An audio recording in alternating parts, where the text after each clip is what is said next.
Boomer coming in live for the Built Ford Tough Studio. Boomer Esiason, Greg Giannotti. It's Boomer and Gio on the Fan, simulcast across the country on CBS Sports Network. And wherever you are in the free Odyssey app, good Thursday morning. Stugots in for Boomer again today and tomorrow. And there was a time when I found out that you had turned down the program director job. I was disappointed. I was looking forward to working with you, and then again, I was looking forward to working with you this week as well. But now I'm tired of you. I can't believe I've got 2 more days to deal with you. As this morning, once again, you're bugging me to get into the building. What floor are we on? Well, good morning to you, Gio, and the feeling is mutual. I got to be honest. I mean, I don't like mornings. I've told you I'm chasing the clock the entire day. I'm walking around the Lower West Side. Manhattan is ruined. No one is looking at where they're going. Their faces are in their phone. Everyone's smoking dope. This place is a complete disaster. It sounds like a bunch of you out there. But you're right. Yes, I know. But imagine a world where it's just you. Yeah, you're bumping into everyone you bump into is a Stugots. Yeah.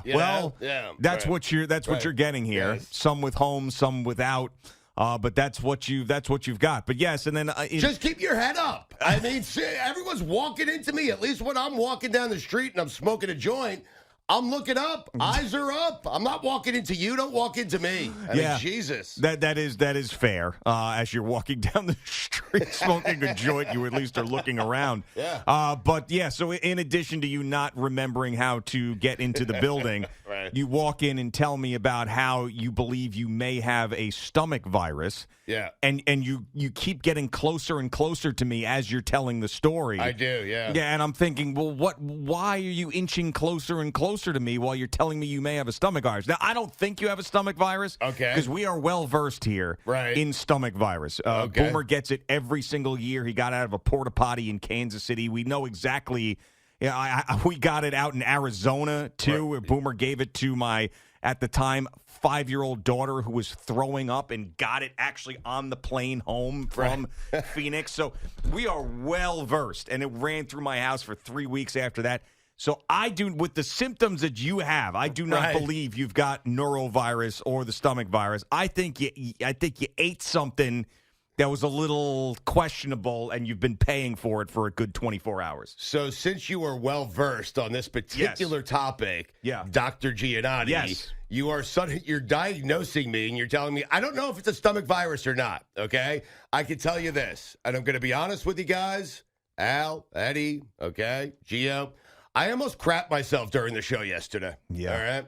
I did. I'm just being honest. Yeah. That's how bad it was. You guys saw me go to the bathroom a number of times. Okay. I will tell you this.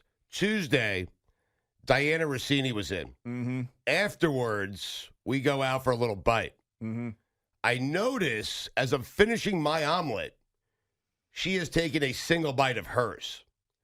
And so I say, hey, what's going on there? She's like, Oh. And I'm like, what do you mean, mine's great.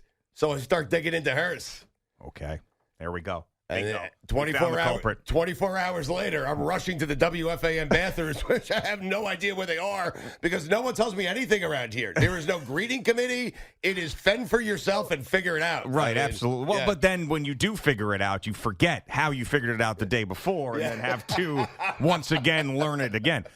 So that's what it is. I mean, because I came in here one day, actually, with the norovirus. I was shivering. I had a blanket on me. I was shivering and also sweating at the same time, and then vomited in the garbage pail next to me violently, and then did that. And I asked you, did you throw up? And you said, no. I felt like nauseous, but I didn't throw up. So it's just you ate something bad. Okay. So you've come here. And you've found food poisoning. Yes. And you've bumped into a bunch of weirdos smoking weed looking at their phone. Yeah, still haven't found water, though. I mean, that is the amazing thing. They don't have water here at WFAN. No. You know what the W in WFAN stands for? Not water. And no windows. Right. No water, no windows. Yes. You're not getting either one of those things. No. All right, so do you believe me now that the Yankees are in trouble? Did this game and this series prove to you that this team right now... First off, did you watch the game last night? I did not watch the game. As I mentioned before, Eddie, I was walking around the street smoking joints. Did you watch the highlight package? I didn't watch the highlight package. What I do is I let Gio set the scene, and then I just respond to whatever it is that Gio says. What is that? Let me ask you something. This is why your takes are what your takes are on the Yankees, because you just look at the record. You're like, it's not so bad. It's not. They're a wild card team today. I don't care how many games they've lost. Yeah, but that's the bigger story is the Mets. By the way, I mean, no one ever talks about the Mets around here. Well, no, and that is a half of the story. And the Mets are playing great, and I didn't think that they would come back and be a team that was contending for the postseason. I thought that they would be dead the second that they fell below 500, and I cannot. The expectations now have been raised, and the fan base has been activated again, and I cannot get there yet. And I know that's crazy, and I know that every other Met fan is there now after beating up the Yankees 4 times this year and blowing them out last night. The Mets have been great, Gio. I can't personally get myself to this team can do special things spot right now. I can't do it yet. Doesn't mean that I'm down on them or being negative. I've been burned many times, as you would talk about, as a Jet fan, as a Met fan. Yeah. I'm not saying I'm not enjoying it. I really am enjoying, especially them hitting the ball and being a good offensive team. It's amazing with a $300 million plus payroll. They're a lovable underdog. Yeah, it's unbelievable. That is a good point. Yeah, with the Yankees, just real quick, I understand what you're saying. I understand your concerns. I understand that I have not been here for the entirety of the season. They got off to the good start. They haven't played well since. I get all that, and I keep telling you, they're still a wild card team. The one solace Yankee fans can take is the rest of the AL East and the teams they're contending with are not playing very well. So I know you want your team to play better. You don't want to rely on the other teams not playing as good as they should. But the Yankees are going through a tough stretch at a time where no one is really running away with this thing. You know what I'm saying? Yeah, it's fair. So they have time to figure it out, and that does help. But at the same time, they're getting guys back, getting guys healthy, and those guys have to step in and be great for them to turn around. That's sort of what Aaron Boone was counting on. And he does this once or twice a year where he turns into, fake angry Aaron Boone. I don't really think that he's angry, but last night he curses, and he also broke out the very, very intense word. Aaron Boone is upset when he says frickin'. So he said frickin' last night. So watch out. But I mean, he does this to kind of appease the fan base occasionally. Well, he does it because he has to do it. Because he's a flatliner, and people want something out of him. But it's not. There's nothing he can do to change this team at this point. Yes, some of the laziness and you see like the team not completely focused. I'm sure he has addressed that. It's really up to the players to be professionals and to figure it out. But anybody who thinks that Aaron Boone's going to be fired this morning, it's just he's not going to be fired this morning. He's not getting fired. What do you want him to do? What is he supposed to say to Garrett Cole before he goes out? Exactly. Yes. And gives up 6 runs last night against the New York Mets. How do you like that, Eddie, for a guy who didn't watch the game, huh? It is wonderful that you pulled that out of something. Let me just say this. Well, he's got the box score up in front of him. Listen, I have made a career out of reading box scores. Yeah. You are the patron saint of slackers. You really are. Well, thank you. You are pure sloth, and it's really admirable. You're my guy, Eddie. And he means that. It is admirable. Yeah. Aaron Boone not going to get fired. I know you try to fire him every day on this radio station. If it's not you, it's somebody else. I don't try that anymore because I know he's not going to get fired. Well, let me ask you this, because Aaron Boone has hit one of the biggest home runs in Yankee history, perhaps the biggest home run in Yankee history. It's up there, okay? Can we agree it's up there? It's up there, but they didn't win the World Series. I understand that, but in the next year, the Red Sox beat them, came back from 3-0, so it feels like that season kind of evaporated. All right, top 10. I mean, all right, fine, top 10. I mean, after top 10, after Reggie's 3 in a game, I mean, top 10. Top 10. Fine. All right, okay. Is there a chance that Aaron Boone, by being the manager of the Yankees, kind of undoes all the goodwill he has built up here in New York City because Yankee fans are growing tired of Aaron Boone. Is that a possibility? Yes, of course Really? it is. Yeah. So 100. the home run wasn't that big. Yeah, I mean, it was, and we're talking now 21 years ago. Right. So there's a lot of younger Yankee fans that don't really remember that at all or care about it. And like I said, it didn't lead to a championship. It was a home run in a Game 7 of an ALCS against the Red Sox that turned out to be a loss to the Marlins in the World Series after that. So yeah, I do think that and that's sort of what happens with greats. Well, not Aaron Boone wasn't a Yankee great, but guys who were greats for their franchise and then end up somewhere in the front office. Like even John Elway, who was able to do it. Yes. He won 2 Super Bowls as a player, won a Super Bowl as an executive, but towards the end, the Bronco fans were tired of him running the team, and they were like, get Elway out of there. He gave Brock Osweiler $90 million. Right, get him out of there. So that's the risk that you run when you do that. But yes, and of course this morning, and I'm glad CeeLo and Al talked about this early on in the warm-up show. It is everywhere this morning. Even Mike Vaccaro, who is to me the best columnist we have here in New York, did the "If George Were Alive" column this morning. I couldn't believe it. Oh, that's amazing. I can't believe Vaccaro did it. How long do you think he's been sitting on that? I mean, seriously. I mean, you know how many times we hear that?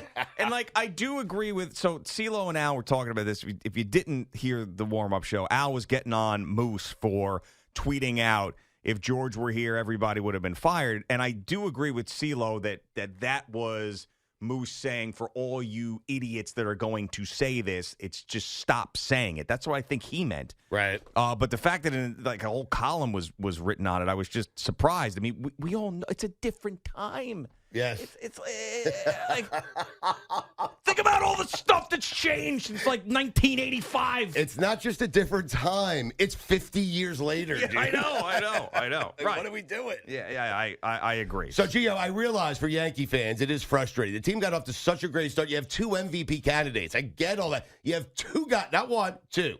2 guys having MVP seasons. Yep. And maybe you make it to the postseason. If you do, you feel like you're not going to do that much once you get to the postseason. They didn't build enough around these 2 guys. I get it. It's frustrating. But a lot of teams would take what the Yankees have right now. Yeah, sure, they would, but a lot of franchises are not the Yankees. You're right. A lot of franchises don't have the same expectations as them, so you can't look at them through the same lens. And as far as the Mets go, I mean, I don't believe that the entire David Stearns, Steve Cohen. You know who David Stearns is? Nah. Related to John Stearns? Former Mets catcher? No, not related. 50 years ago? Yeah. Steinbrenner was around? No. David Stearns, the VP of baseball operations for the New York Mets. Oh, yeah. I know Yeah, Dave. he's new this year. Sterney. Yeah, Stearns.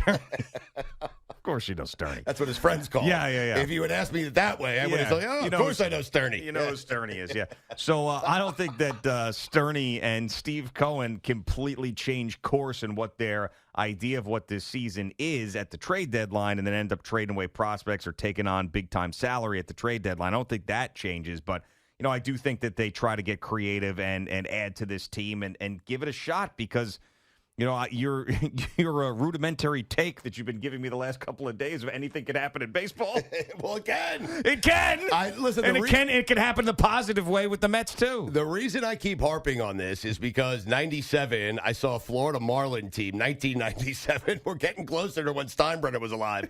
1997, I saw a Marlin team go into the postseason as a wild card, win the entire thing. In 2003, I saw a really bad Marlin team. A Marlin team that had no business being in the postseason make it to the wild card with Jack McKeon as its manager, Trader Jack, and they again won the World Series. Baseball is funny, man. It's just funny that way. Yeah, and I do believe that Mets fans right now, after things were so poor in the beginning and all the fun things that have gone on with them from the Grimace story that you probably don't know, and then the OMG song, which you probably don't know. Well, the Grimace with the logo, the record since Grimace, Mr. Meta's on the hot seat. I mean, don't tell me I don't know my story. Listen, now you're in my wheelhouse. Mascots. I mean, right, mascots.